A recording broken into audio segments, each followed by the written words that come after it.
भील प्रदेश times news channel में आपका स्वागत है। राजकुमार जी, काफी कम उम्र में आपने राजनीति शुरू करी। मैं आपके अनुभवों के बारे में भी जानूंगा, ये लोकसभा चुनाव में क्या कुछ चुनौतियां आपने फेस करी वो भी जानूंगा। लेकिन क्योंकि आप जीत का दावा कर रहे हैं, इसलिए जरा आप एग्जिट पोल्स पर आ जाते हैं। परिणामों से पहले जो एग्जिट पोल आए हैं और सट्टा बाजार में भी जो दाव लग रहा है वो तो महेंद्रजीत सिंह मालविया पर लग रहा है। कहा जा रहा है कि राजकुमार रोज चुनौती के रूप में जरूर थे, अच्छा परफॉर्म करेंगे, लेकिन जीतेगी वहां पर बीजेपी ही।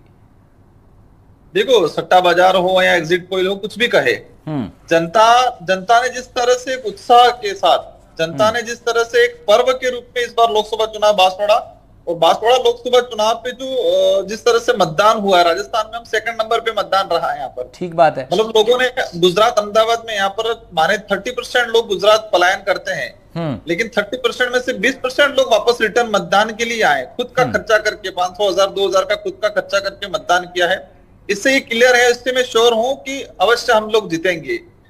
जिस तरह से मोदी जी की यहाँ सभा हुई थी बांसवाड़ा में, हाँ। आपने देखा होगा बांसवाड़ा की सभा में मोदी जी का जो स्टेटमेंट रहा था पूरे देश के लिए चर्चा का विषय बन गया था।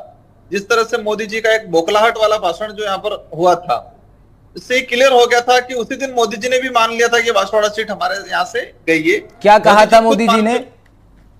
मोदी जी ने जिस तरह से कहा था, आदिवासी नक्सलाइट बोला था, इसके बाद जिस तरह हमारी पार्टी को कोई पहचान नहीं लोगों की, ये बोला था, मंगलसूत्र अधिक से बच्चे पैदा करने वाले मुस्लिम कम्युनिटी के लिए बोला था। जिस तरह से धर्म विशेष को लेके बयानबाजी की थी मोदी जी ने उनके भाषण में, अधिक बच्चे पैदा करने वाले लोग, मंगलसूत्र, ये सारी जो देश लेवल नहीं, तो इसमें पर्टिकुलरली आदिवासी समाज की अगर बात करें राजकुमार जी, तो फिर क्या आप ये मानते हैं कि भारत आदिवासी पार्टी जो अभी हाल ही में अस्तित्व में आई है, क्या वो एकमात्र ऐसी पार्टी है जो आदिवासी समाज की प्रतिनिधित्व करती है, उनके मुद्दे उठाती है? क्या आप ये कहते हैं कि बीजेपी हो या कांग्रेस पार्टी हो या अन्य कोई भी ऐसा दल नहीं है जिसने आदिवासी समाज के मुद्दों को प्रखरता के साथ उठाया है? बिल्कुल, आपने सही टॉपिक पे चर्चा करना समझा। पूरे देश लेवल की अगर बात करें तो ट्राइबलों के लीडरशिप के रूप में कोई भी पार्टी, हालांकि हमारा देश का संविधान जो है धर्मनिरपेक्ष सत्ता, जो पार्टियां जो बनती है वो किसी विशेष जाति को लेके नहीं, लेकिन वास्तविकता देखा जाए कि ट्राइबलों का लीडरशिप किसी भी पार्टी में नहीं था। और भारत आदिवासी पार्टी ऐसा प्लेटफॉर्म है कि देश लेवल के आदिवासियों का एक लीडरशिप करता है, साथ ही SC ST माइनॉरिटी अन्य वर्ग जो हमारे से जुड़ा हुआ है उन सभी का प्रतिनिधित्व। गरीब तबके का, एक लाइन में कहा जाए कि गरीब तबके का जो है रिजर्वेशन वाला जो समाज है उनका प्रतिनिधित्व करने का काम भारत आदिवासी पार्टी कर रही है।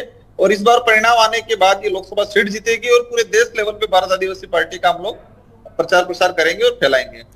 Subscribe now and press the bell icon, never miss an update.